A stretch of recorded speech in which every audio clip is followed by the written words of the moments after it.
The Queen of the South will rise up with this generation at the judgment and will condemn it, because she came from the ends of the earth to hear the wisdom of Solomon, and behold, something greater than Solomon is here. The Bible makes it clear that in the last days, the Queen of Sheba is going to take the witness stand and rise up at the judgment and condemn those that rejected Jesus. Why? Because she came from the ends of the earth to hear the wisdom of Solomon, and behold, a greater than Solomon is here. Most Bible scholars say that she came from southern Arabia, where Yemen is today. This means she would have travelled approximately 1,500 miles, which is about 75 days one way through the desert. She endured the scorching heat and the freezing nights of the Arabian desert. She risked the dangers of desert raiders and wandering tribes because she wanted to listen to the wisdom of Solomon.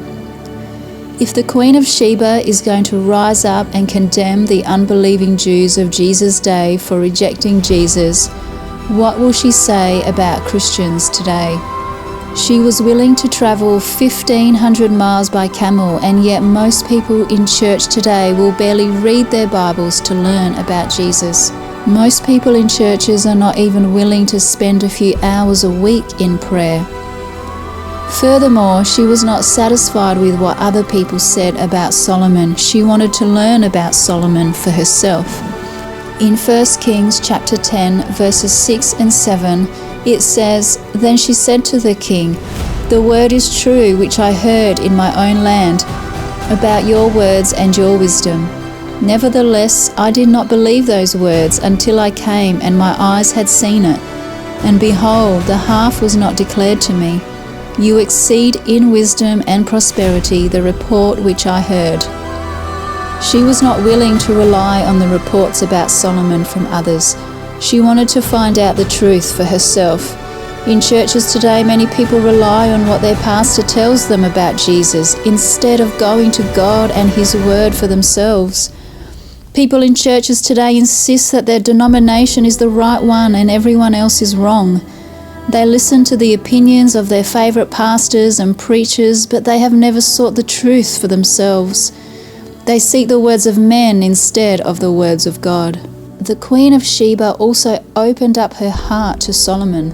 In 1 Kings chapter 10, verses 1 to 3, it says, "Now the Queen of Sheba heard the report about Solomon concerning the name of Yahweh.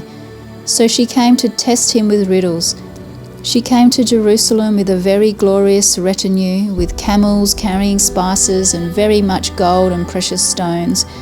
And she came to Solomon and spoke to him about all that was in her heart. And Solomon declared to her the answer to all her matters. There was not a matter which was hidden from the king which he did not declare to her. If there is a greater than Solomon among us today, should we not turn to him? Should we not seek him daily? How often do you open up your heart to God in prayer? How often do you come before him in prayer and adoration? Most people in churches never even speak to God on a daily basis, yet the Queen of Sheba came from the ends of the earth and opened her heart to Solomon, the king of Israel. The Queen of Sheba was overwhelmed and breathless by what she saw. In 1 Kings chapter 10, verses 4 and 5, it says, "Then the Queen of Sheba saw all the wisdom of Solomon, the house that he had built, the food of his table, the seating of his servants, the disposition of his attendants and their attire, his cupbearers and his stairway by which he went up to the house of Yahweh, so that there was no more spirit in her." Now the New American Standard Version says she was breathless. When was the last time you were so overwhelmed by God, overwhelmed by his word and by his goodness that it left you speechless and breathless? The word of God is filled with richness and depth, and if you seek the wisdom of God like you would seek for gold, then its truth and beauty will take your breath away. What will the Queen of the South say about you on Judgment Day? Will she condemn you, or will she speak well of you?